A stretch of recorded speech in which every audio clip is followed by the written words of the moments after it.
Marcos 12, versículos 41 al 44. Amén. Jesús se sentó frente al arca del tesoro y observaba cómo la multitud echaba dinero en el arca del tesoro. Y muchos ricos echaban grandes cantidades. Llegó una viuda pobre y echó 2 pequeñas monedas de cobre, o sea, un cuadrante.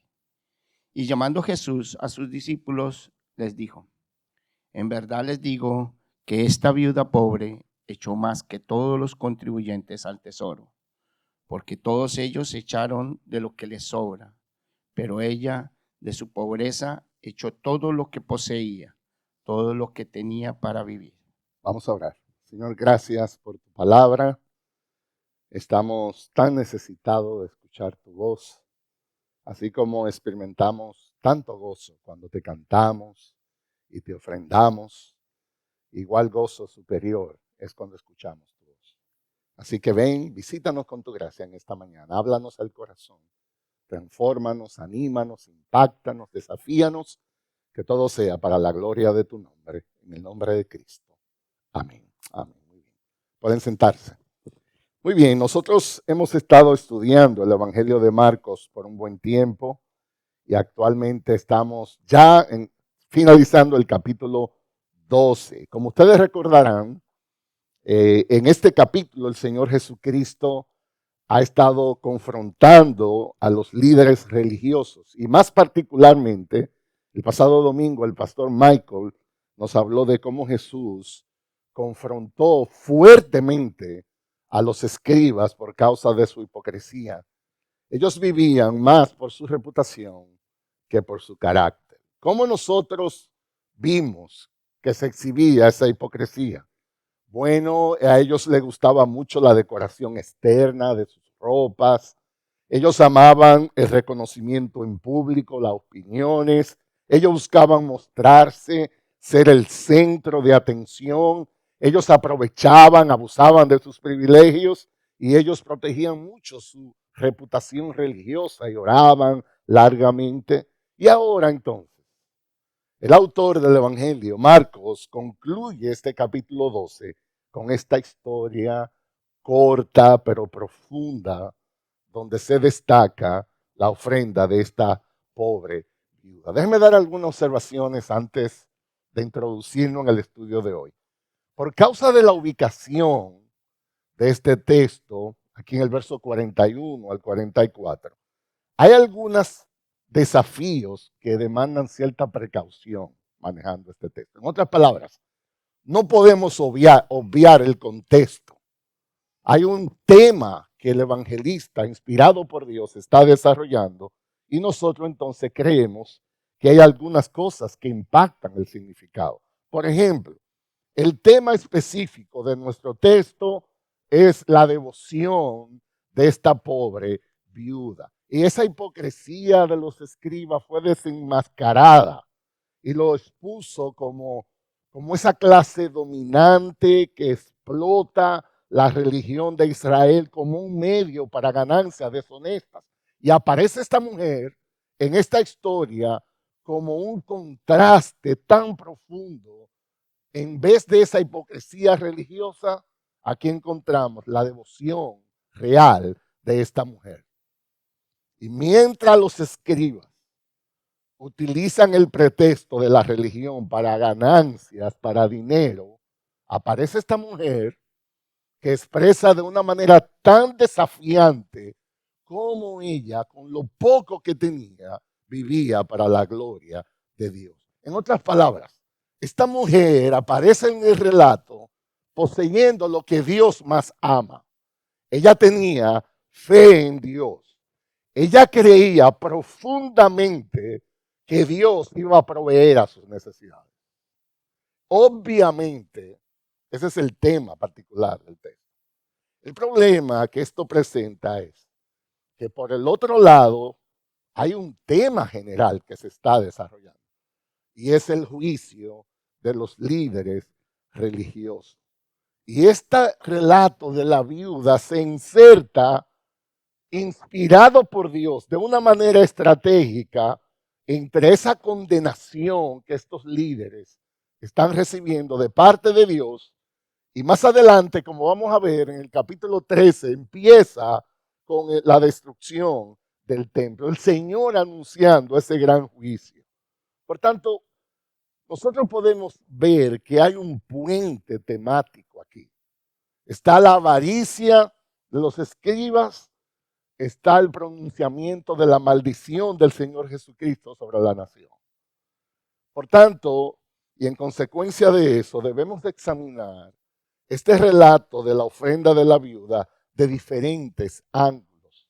Esa es la única manera como ambos temas pueden ser combinados y sacar la riqueza del texto. Entonces, ¿qué encontramos aquí? Un gran contraste. Encontramos una viuda pobre y encontramos aquellos que abusaban de la viuda pobre. Encontramos una viuda pobre y encontramos muchos ricos que daban su ofrenda. Yo quisiera entonces comenzar explicando el contexto general. En otras palabras, el juicio de los líderes. El domingo pasado hablábamos de que una de las maneras como la hipocresía de estos líderes religiosos se expresaban, dice en el verso 40, que ellos devoraban las casas de las viudas. La pregunta es esta: ¿hay alguna relación entre ese devorar las viudas del verso 40 con esta viuda pobre que ahora aparece dando de lo que no tenía? Déjeme decirle que esa palabra devorar, que se traduce ahí en el verso 40, significa consumir completamente. La idea no es simplemente abusar, la idea no es quitar, la idea es consumirla totalmente. Algunos estudiosos de la Biblia entonces señalan que hay una conexión natural aquí. Hay una gran conexión, porque la escena de esta viuda lo que hace en gran manera es mostrar la corrupción que había en este sistema que los líderes habían instalado. Yo quisiera que observemos la secuencia que Marcos, el autor del Evangelio, nos está mostrando aquí. Hay una secuencia importante de los eventos que no podemos obviar. Primero él dice en el verso 40 que ellos devoraban las casas de las viudas y que por eso iban a recibir una mayor condenación. ¿Recuerdan ustedes el domingo pasado? El pastor Michael habló de eso. Aquí encontramos ahora, desde el verso 41 al 44, los líderes devorando las ofrendas que las viudas llevaban allí. Y más adelante, el capítulo 13 comienza con estas palabras. Miren conmigo Marcos capítulo 13, verso 1. Cuando Jesús salía del templo, uno de sus discípulos le dijo: Maestro, mira qué piedras, mira qué edificios. Déjame tratar de explicar. Yo me imagino que si ese discípulo hubiera sido dominicano, o colombiano, o venezolano, incluyase usted, dijo: wow, qué edificio este. Mira el diseño, mira esto, las piedras, cómo lo digo, al día de hoy todavía hay muchas de esas construcciones que han permanecido, que son impresionantes. Jesús no se impresionó por eso. Jesús no estaba en eso. ¿Cómo le respondió Jesús a este discípulo emocionado acerca de la belleza externa del templo? Dice el verso 2, y Jesús les dijo: ¿ves estos grandes edificios? No quedará piedra sobre piedra que no sea derribada. Entonces, aquí está la pregunta.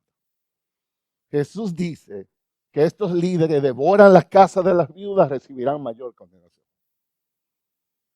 Jesús dice en el capítulo 13, verso 1, el templo se va a enterar. Y en el medio aparece esta viuda pobre como un ejemplo de piedad. Esto es como un sándwich. Un ejemplo de piedad en medio de un juicio inmenso. Por eso hemos titulado a nuestro sermón Devoción en medio de un juicio.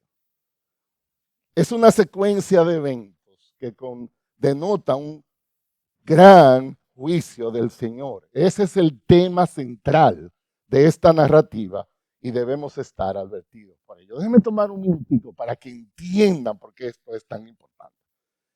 El sistema de ofrendas que estos líderes habían establecido estaba corrompido.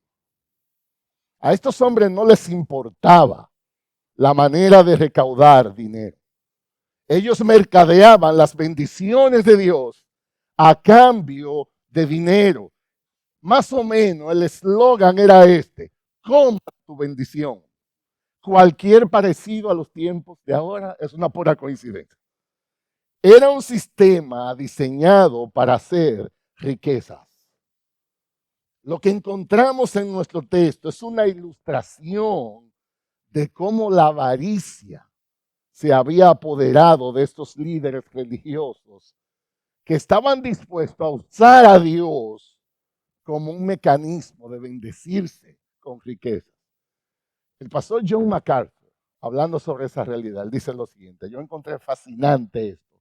Escuchen lo que dice el pastor John MacArthur. En el texto, Jesús está advirtiendo a los discípulos que tengan cuidado con los falsos pastores, los falsos maestros, que devoran las viudas, sacan las últimas monedas de la bolsa de las viudas para llenar sus arcas, con el pretexto de que ese tipo de dar es el camino hacia la bendición. Eso se llama evangelio de la prosperidad. Lo que encontramos aquí, dice el pastor John MacArthur, es la pobre viuda fue una víctima de un sistema que estaba corrompido. Termina la cita. Eso era lo que a Jesús le enojaba de esta gente. El sistema que ellos diseñaron no proveía ninguna protección a las viudas. Y bíblicamente hablando, ese es uno de los deberes más enfatizados por Dios, tanto en el Antiguo Testamento como en el Nuevo Testamento. Se supone que estos líderes, sobre todas las cosas, debían proteger a esas viudas. En el Antiguo Testamento, lo que son las viudas, los huérfanos, los extranjeros, eran la clase de personas más vulnerables, más dependientes. Por eso la ley de Moisés, establecida por Dios, proveía mucha medida de protección para ellos. Escuchen algunos textos que les voy a leer, no tienen que buscar. Éxodo 22, verso 22 al 24. Dice el Señor: a la viuda y al huérfano no afligirán. Si los afliges y ellos claman a mí, ciertamente yo escucharé su clamor y se encenderá mi ira y a ustedes los mataré a espada y sus mujeres quedarán viudas y sus hijos quedarán huérfanos. ¿Pueden ustedes tomar una idea de lo importante que era para Dios eso? Estos hombres no le importaba mucho. Otro, Deuteronomio 10:18 dice que Dios hace justicia a los huérfanos. Dios hace justicia a la viuda y muestra su amor al extranjero, dándole pan y vestido. En los tiempos bíblicos, una mujer sin marido, una mujer sin hijos, especialmente si era de una edad avanzada, no podía sostenerse por sí misma. ¿Recuerdan ustedes el ejemplo de Noemí en el libro de Ruth? Es un ejemplo de eso. ¿Qué hacía entonces? Bueno, la ley de Moisés, Dios la estableció. Sobre todo, brindaba una gran protección. El sistema estaba diseñado por Dios para que esas personas más vulnerables podían recibir donaciones. El tema del cuidado de las viudas es un tema muy recurrente en el Antiguo Testamento. De hecho, algunos estudiosos dicen que para medir más o menos la salud espiritual de la nación de Israel, solo había que observar el tratamiento que daban a las viudas. En los diferentes tiempos de Israel, ese era un buen parámetro para saber si estaban bien o estaban mal. Isaías, capítulo 1, 17, dice el Señor: aprendan a hacer el bien, busquen la justicia, reprendan al opresor, defiendan al huérfano, aboguen por la viuda. ¿Se dan ustedes cuenta el tema? Dice el salmista en el Salmo 68, versos 4 y 5. Un salmo de alabanza. Oigan esto. Canten al Señor. Canten alabanzas a su nombre. Abran paso al que cabalga por los desiertos, cuyo nombre es el Señor. Regocíjense delante de él. ¿Y cómo es el carácter de ese Dios a quien ustedes alaban? Padre de los huérfanos, defensor de las viudas, es el Dios en su santa morada. Tú tienes que tener mucho cuidado cómo tú manejas ese tipo de personas, porque vas a tener problemas con Dios. Proverbios 15:25 dice, el Señor derribará la casa de los soberbios, pero afianzará a los linderos de la viuda. Es Dios quien está al frente. Si tú intentas abusar de eso, es con Dios que tú vas a tener problemas. Y eso era exactamente lo que estaba pasando. Estos líderes religiosos, ellos estaban en todo menos en proteger gente. Lo de ellos era generar riqueza. No importa quién la dé. Ellos no se metían en eso. El punto era acumular. Eso no es solo un tema del Antiguo Testamento. Hoy en día nosotros como iglesia somos desafiados a la misma realidad. Cuando Santiago escribe tratando de ilustrar cuál es exactamente el llamado de Dios como iglesia, él dice, la religión pura y sin mancha delante de nuestro Dios y Padre es esta. Hacer conferencia, no. Hacer fiesta y tener banquete para comer juntos, no. ¿Qué dice él? Visitar a los huérfanos, visitar a las viudas en sus aflicciones y guardarse sin mancha. Entonces, en resumen, esta preciosa historia que vamos a estudiar ahora acerca de la vida, no solo mira hacia atrás a la denuncia de los escribas que iban a recibir mayor condenación, también prepara, transiciona el discurso sobre la destrucción del templo. Es un gran juicio.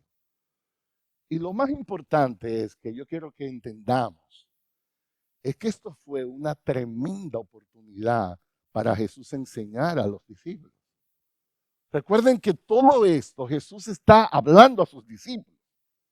Jesús les está diciendo las consecuencias que vienen a nuestras vidas cuando abandonamos sus preceptos. Por causa de esa hipocresía, por causa de esa corrupción de los líderes religiosos, Dios estaba declarando un gran juicio sobre toda la nación. Ese es el tema central que estamos estudiando aquí. Ahora, habiendo dicho eso, es una transición maravillosa. Okay. Aclarado esa parte general, lo que encontramos en el texto es algo maravilloso, es algo desafiante. Esta pobre viuda aparece como un ejemplo de piedad y devoción en medio de una de las eras más oscuras del liderazgo religioso de Israel.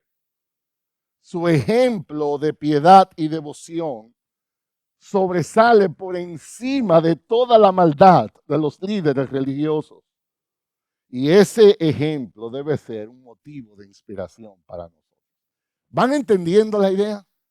Se trata de un juicio de liderazgo, pero el Señor insertó en medio de eso un ejemplo para nosotros. Es como decir, independientemente de las circunstancias en que se esté viviendo, tú debes ser fiel a tu Dios.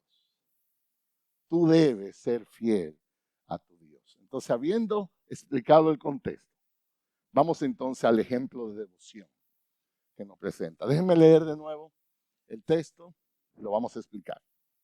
Jesús se sentó, dice el verso 41, frente al arca del tesoro, y él observaba cómo la multitud echaba dinero en el arca del tesoro y muchos ricos echaban grandes cantidades. Y luego una viuda pobre y echó 2 pequeñas monedas de cobre, o sea, un cuadrante. Y llamando Jesús a sus discípulos, les dijo, en verdad les digo, que esta viuda pobre echó más que todos los contribuyentes al tesoro, porque todos echaron de los que les sobra, pero ella de su pobreza echó todo lo que poseía, todo lo que tenía para vivir. De nuevo, ¿qué encontramos aquí en esta mujer? Un ejemplo de lo que es la verdadera piedad. La calidad de su fe contrasta grandemente con la falsedad de los líderes. Y su ejemplo nos anima y nos desafía a nosotros. Es una fe que asume riesgos. Ella lo dio todo. Ella confiaba en su Padre Celestial. Déjenme dar entonces algunas observaciones del texto. Yo quiero llamar la atención.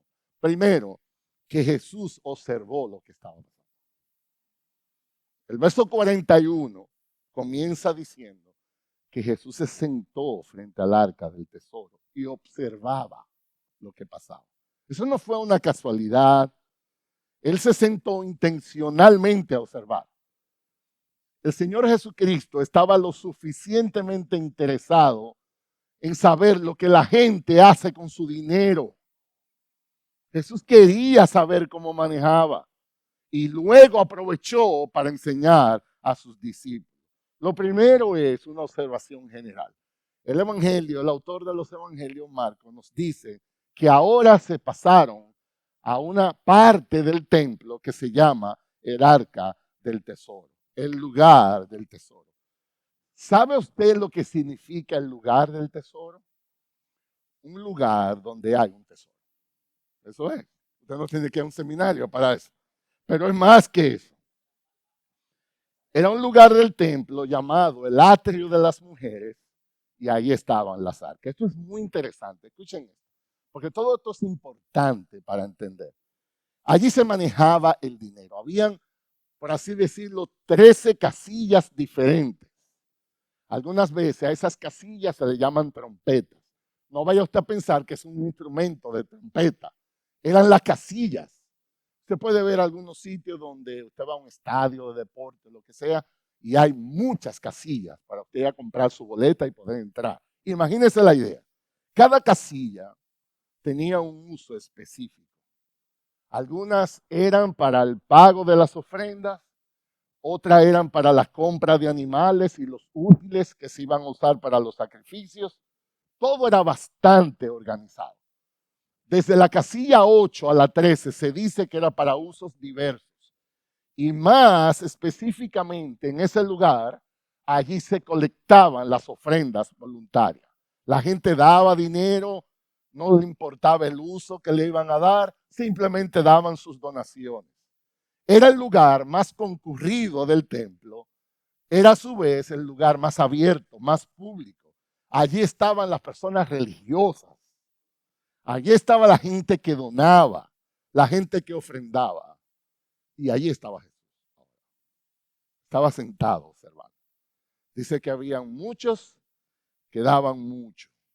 Pero Jesús se enfoca a un caso particular, que es esta viuda pobre. Una viuda pobre, dice, estaba allí. A diferencia del grupo anterior, esta era pobre, pero no dejó de echar dinero.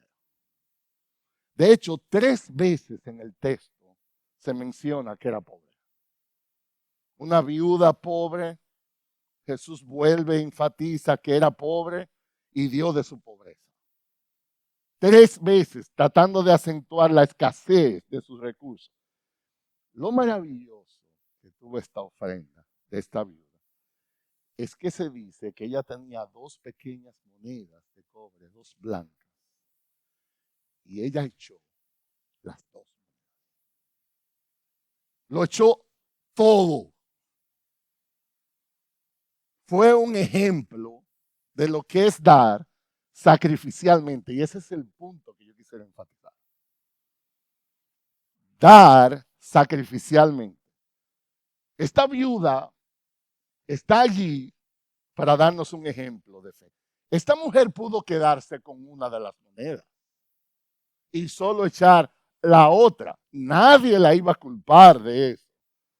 Sin embargo, esta mujer dio con una generosidad que es desafiante, que es asombrosa. Entonces, miren el tema. Jesús ve a los ricos echando mucho. Jesús vio a esta viuda pobre y echó todo lo que tenía. Ese fue el evento. Lo que sigue es la evaluación de Jesús del evento. Y esto es lo más importante del texto. ¿Qué pensó Jesús de lo que vio? Dice que él primeramente llamó a los discípulos. Entonces, no podemos pasar de vista esto. Jesús fue el maestro por excelencia. Él estaba observando y él estaba discipulando. De hecho, esta es una buena enseñanza para nosotros, sobre todo los padres que están aquí. Nosotros debemos aprovechar cada oportunidad para aprender y para enseñar. Jesús vio inmediatamente, llamó a los discípulos. Había una oportunidad, había algo valioso que él quería que supieran. Jesús le dice que la viuda ha hecho más. Y yo digo, ¿en serio? Digo, yo no sé si usted es igual que yo, pero dice que los ricos echaron mucho. Y esta viuda echó muy poquito. Y Jesús dice, ella echó más. Y yo digo, ¿cómo es que esa matemática? A mí no me dan los números. Si usted es como yo, no da. Déjeme decirle. Marcos, el autor del Evangelio, él usó un cuadrante. Esa era una moneda romana. De hecho, es la moneda de menos valor. Eso es importante porque este Evangelio fue escrito para ellos. Él quería que ellos entendieran lo que estaba pasando. Él tradujo la moneda. Eso es igual como si algo sucede en la República Dominicana, en peso dominicano, pero yo quiero ilustrarle aquí, yo lo traduzco a dólar, para que ustedes entiendan. Eso es lo que Marco hizo allí. La palabra en el original significa algo pequeño. De hecho, de esa palabra viene la expresión borona o un bocado pequeño. Era nada. Un cuadrante era igual a 2 blancas. Una blanca era 1% del salario de un denario. Y un denario era un día de trabajo. O sea, eso era nada lo que esta mujer echó. La pregunta es, ¿cómo es posible que 2 centavos sean más que la gran cantidad de dólares que echaron los otros? ¿Cómo funciona esa matemática? Porque no fue la que me enseñaron en la escuela a mí. Jesús responde, porque ella dio con pureza de corazón. Y esto sí es importante, pureza de corazón. Miren conmigo el verso 44.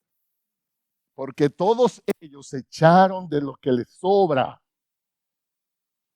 pero ella de su pobreza echó todo lo que poseía, todo lo que tenía para vivir.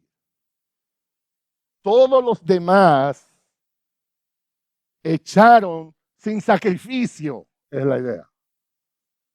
Esta mujer lo sacrificó todo. Y esto da un principio. Recuerden que el Señor está enseñando a los discípulos, por tanto a nosotros también. Delante de Dios, el espíritu como damos determina el valor de la ofrenda más que la cantidad. En otras palabras, en una ofrenda que sea agradable a Dios, el cómo es más importante que el cuánto. La actitud de tu corazón determina el valor delante de Dios de lo que estás haciendo. Eso es muy importante. No podemos honrar a Dios si no hay un sacrificio. Y yo quisiera ilustrarle esta verdad con un ejemplo del rey David.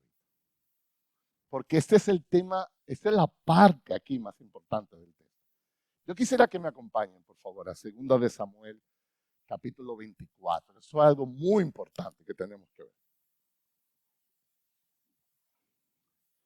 2 de Samuel, capítulo 24. Déjenme introduciendo lo que está pasando. David se metió en problemas como rey. Y la razón fue que él censó el pueblo cuando Dios abiertamente le había dicho que no era necesario.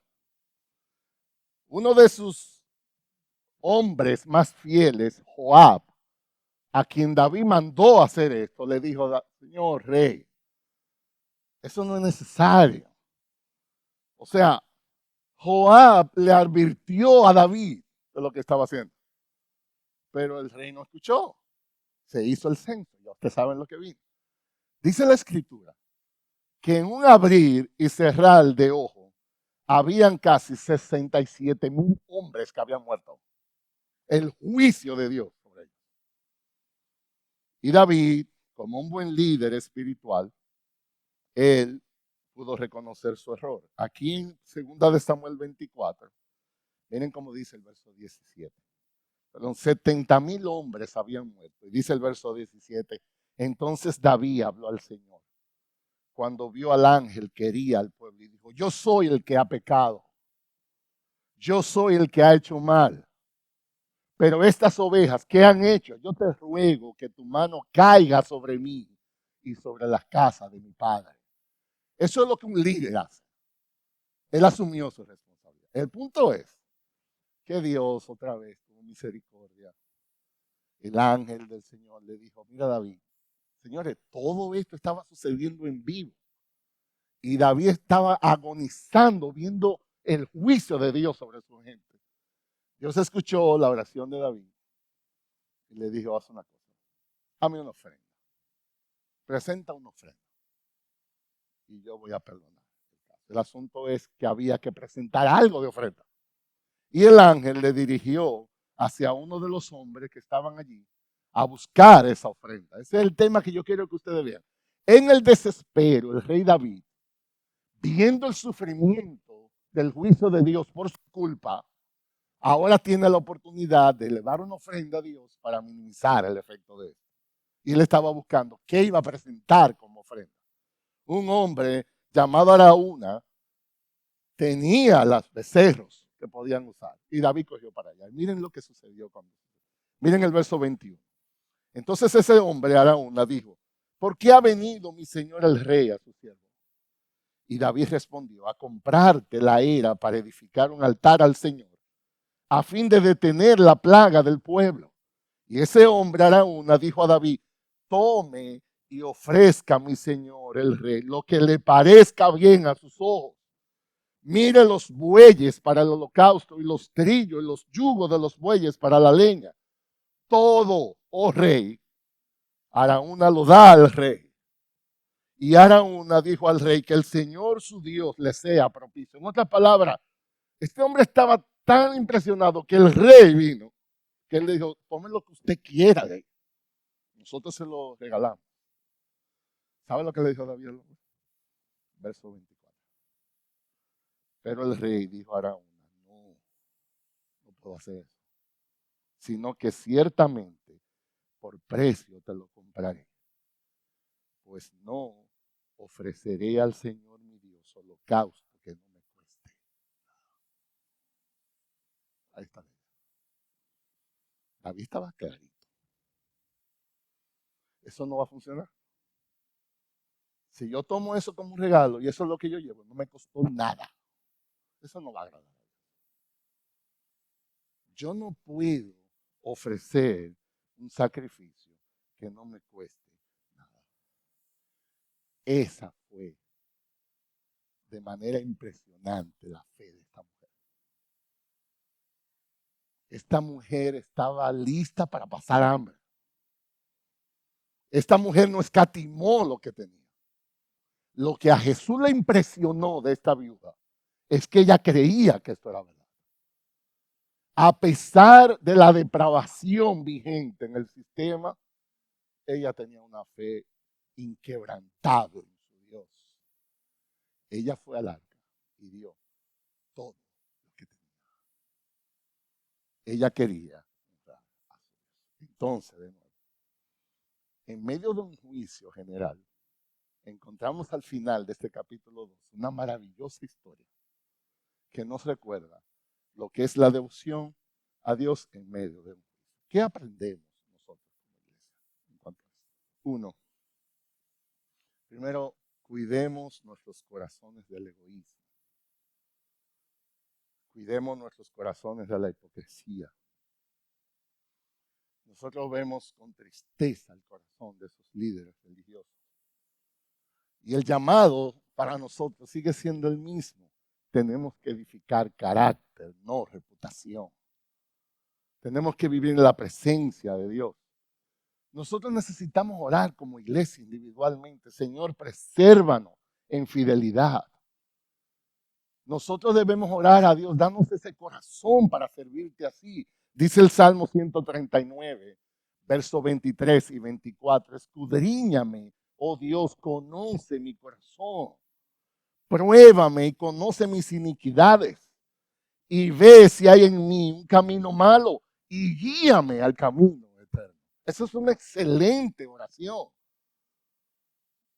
El salmista decía, yo mismo ni me conozco.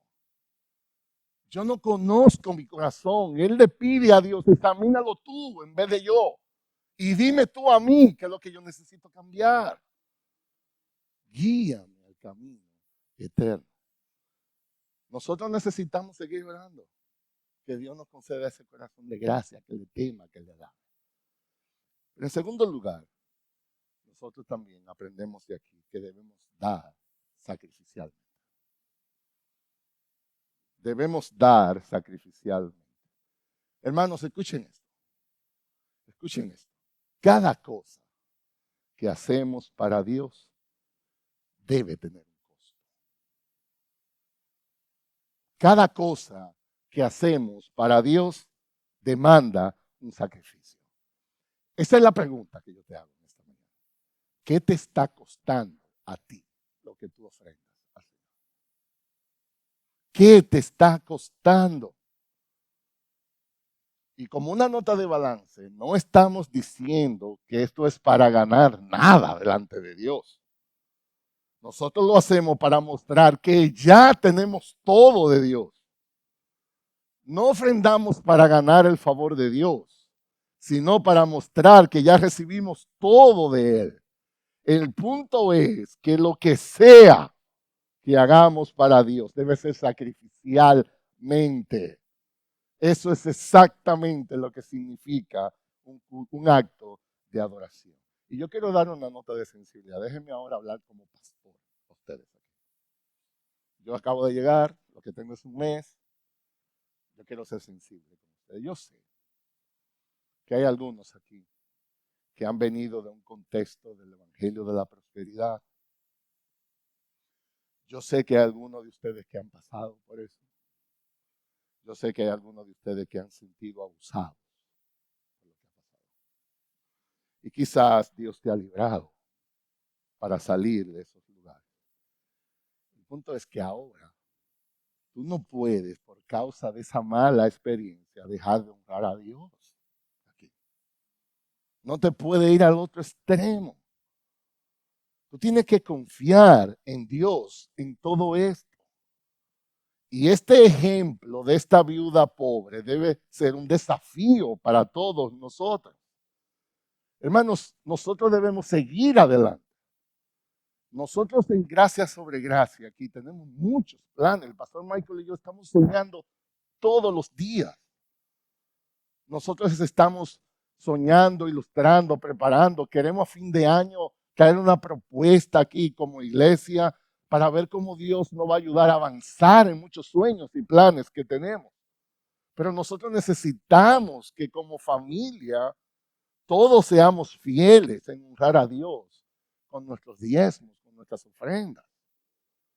No podemos escatimar lo que Dios puede hacer aquí. Por tanto, necesitamos como la viuda ser fiel a Dios en el momento que sea.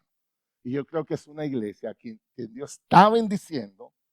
Dios está en medio de nosotros, pero necesitamos ser fieles en nuestros deberes de apoyar el ministerio. Todas esas iniciativas tienen un costo y nosotros debemos proveer para eso. Yo quiero también observar que no todo lo que ofrendamos es dinero. No todo lo que hay aquí significa dinero. Hay otros sacrificios que Dios también nos está demandando. ¿Cómo estamos ofrendando nuestro tiempo? cómo estamos ofrendando nuestros dones, nuestros talentos. Dios nos llama a amar sacrificialmente. Dios nos llama a orar sacrificialmente, venir temprano a la iglesia para orar. Dios nos llama a perdonar sacrificialmente, no teniendo amargura y no queriendo perdonar por ofensas pasadas. Dios nos manda a congregarnos sacrificialmente. Queremos honrar a Dios como iglesia. No vengamos con quejas aquí, sino a celebrar lo que Dios ha de hacer. Dios demanda que nos humillemos sacrificialmente. La unidad de la iglesia no será posible si todos tenemos opiniones tan marcadas. Necesitamos ser humildes. Dios nos llama a santificarnos sacrificialmente. No podemos querer agradar a Dios y abrazar el pecado al mismo tiempo. Eso es una locura. Dios nos llama a servir sacrificialmente. Dios nos llama a vivir sacrificialmente. Cada acto de ofrenda debe incluir un sacrificio. De nuevo, no podemos honrar a Dios debidamente si no hay un acto de renuncia a algo en eso que hacemos. Por tanto, nuestra prioridad no puede ser la comodidad. Nuestra prioridad es fidelidad a Dios. La única manera es ser fiel. Un gran obstáculo, un serio obstáculo para vivir sacrificialmente es el egoísmo, es la avaricia. ¿Saben qué, amados hermanos? Dar a otros es bueno para el alma. Te sana de la avaricia, te sana del egoísmo. Alguien decía, tu riqueza no se mide en las cosas que posees, sino en la cantidad de cosas que no te hacen falta. Oigan eso otra vez. Tu riqueza no se mide en las cosas que posees, sino en la cantidad de cosas que no te hacen falta. Porque a veces nosotros vamos por un listado de cosas que le llamamos necesidad, que nunca te va a sobrar nada. Pero Dios no es honrado así. Dios es honrado cuando de las primicias nosotros vivimos para Él. Y para concluir, yo le tengo una foto. Yo quisiera inspirar en todos nosotros cómo luce gracia sobre gracia con la ayuda de Dios. Cómo si en algún tiempo alguien describe gracia sobre gracia con la ayuda de Dios. Esta sería la foto que como pastores a nosotros anhelaríamos que alguien pueda describir. Y la foto es un texto.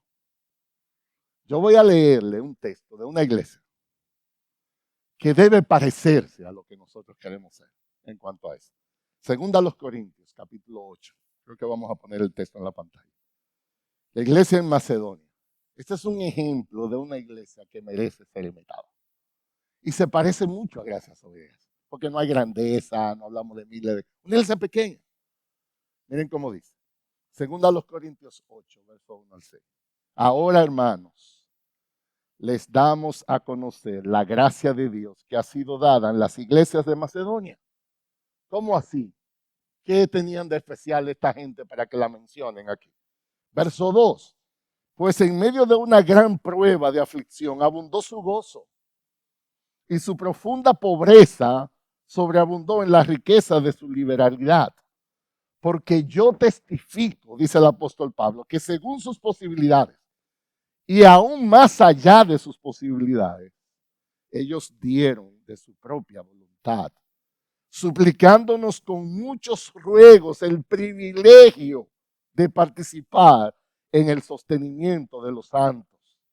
Y esto no como lo habíamos esperado, sino que primeramente se dieron a sí mismos al Señor y luego a nosotros por la voluntad de Dios. En consecuencia, rogamos a Tito que como él ya había comenzado antes, así también llevara a cabo en ustedes esta obra de gracia. Ellos se dieron primero a sí mismos y ellos no tuvieron muchas restricciones para la obra.